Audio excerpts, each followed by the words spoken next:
Hello everybody, welcome to Indigo Tarot Odyssey. How is everybody? Welcome to your daily pop of positivity. I just wanted to grab a whole slew of cards in my new beautiful Wheel of the Year tarot deck. And I love these. They're like tween size cards. As you can see, my hand is just that size. It's like a full finger. And I love these because you can stick them in your back pocket or your front pocket. I just taped a 13-minute pop, but it was very staticky. I don't know what happened. I might have had the microphone brushing up against something. So I had a better idea. I thought I'd retape with a whole bunch of beautiful, vibrant colors out. And we just talk about a couple that came up in the last segment that I pulled where, the audio just wasn't feasible. You actually had the Seven of Chalices, the Sun, and the World. And I thought that's so beautiful because that is really where I feel like we're moving. I feel like we're headed towards celebration, the good life, security, a lot of harmony, where we get to like daydream. We have good choices. We have options.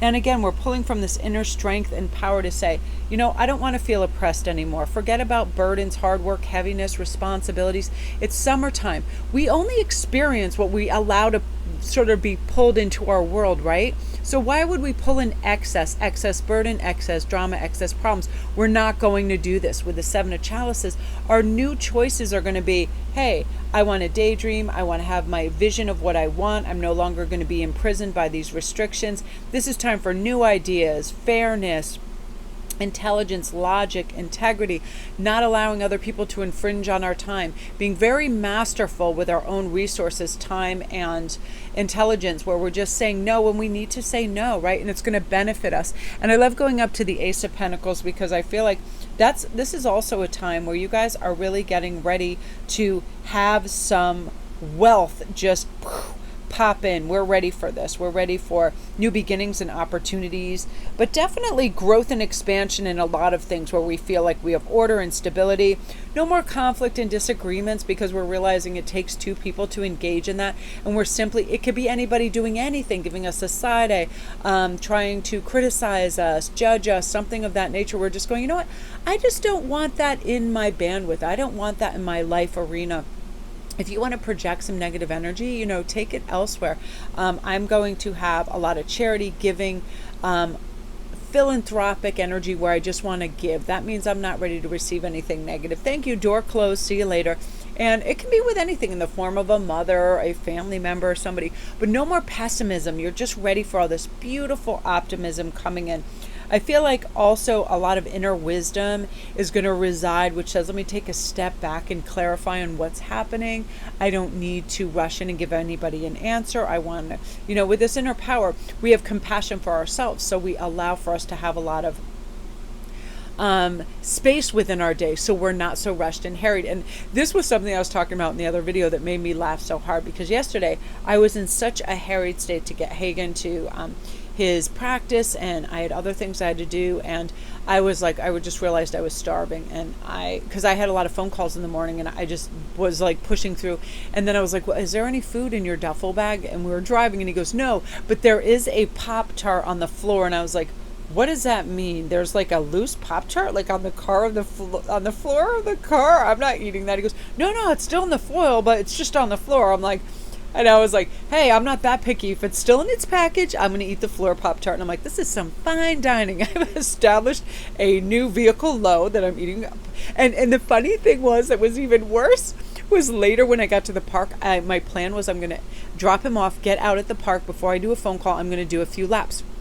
Instead of doing that right away, I sat in my car at the park, watched people exercise while I ate the rest of the floor Pop-Tart. I was like, this is how I roll. I need energy in which to walk. But it's so funny how sometimes, we don't kind of delegate our time really wisely. So what happens is things get kind of like, they get compacted.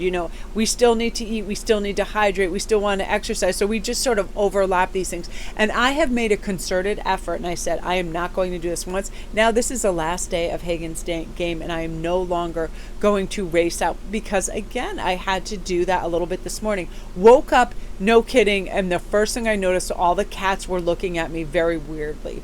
And I don't have a million cats. I know it must seem like that, but I do have 5 cats plus moonbeams outside.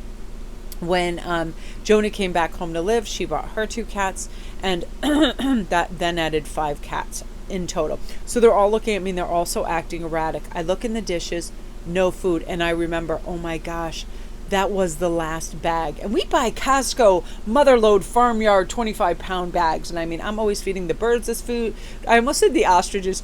We have turkeys that come in and I feed them. I feed everything on God's green earth. The birds, anything, this food.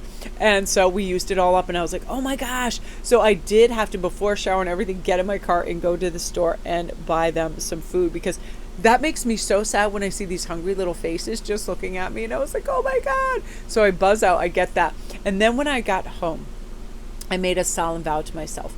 I will be like a Girl Scout. This biatch will be prepared. I will not have to have any of these last minute things, and I will allow time and a grace period and not rush about, because I am a different person when I'm harried and rushed. If I'm stuck behind a red light or somebody who's not driving well, I lose my patience because I'm in that mind state of being rushed and feeling I have a lack of time. So I'm no longer going to have that. I'm going to leave 10 minutes early everywhere I go. And I usually do this.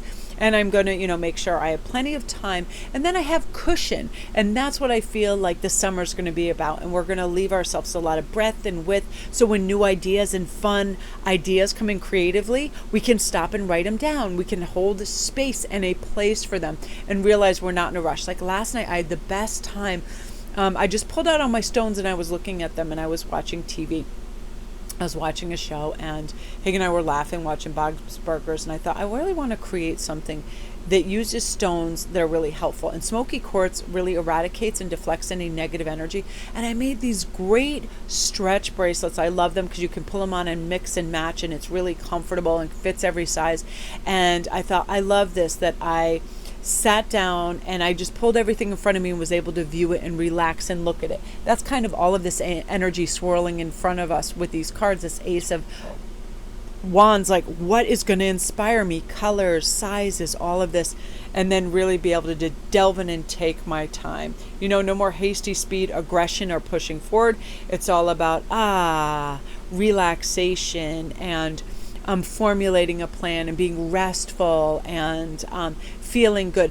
And one way you can do that for yourselves, you guys, is as soon as something comes in and in your brain and says, oh, but I have to do this, I need to go mail that, I need to do this, tell yourself, I don't need to do anything. I don't have to do anything. What would I like to take care of first that would ease my mind? That perspective will shift your entire behavioral patterns. You won't feel rushed because it's like, what do I want to do? You have a choice. You have all the choice how you want to spend your time, your day, and your resources. So what do I want to do first that will alleviate any kind of pressure? I always give myself time in the morning too, whenever I can. I'm like, I'm going to have a very leisurely cup of coffee. I'm going to listen to my favorite reader. I'm going to just kind of walk slowly as well. That reminds me, because the physicality taps into the mental, right? If you're walking at a nice, slow, kind of lackadaisical pace where it's dreamy and you can take your time getting your cup of coffee, it kind of has this flip and a switch, and you're breathing deeply. It flips a switch in your head that says, wow, I do have all the time that I want. And I get to enjoy this coffee. I get to enjoy this morning. I get to enjoy myself and have a pace which is wonderful. And that's where I feel like we feel good and we have optimism for the day. And that's what we really need, right? And to tap into. So that's your daily pop, you guys. You guys are the absolute best. I did a quick flip through also over on IG of this if you want to go check it out. And I'm also going to be doing some fun weekend special reads as well as a cool jewelry giveaway. So I'd love for you to come over and check that out. I'm going to be putting those up some point today in the very near future. Love and light.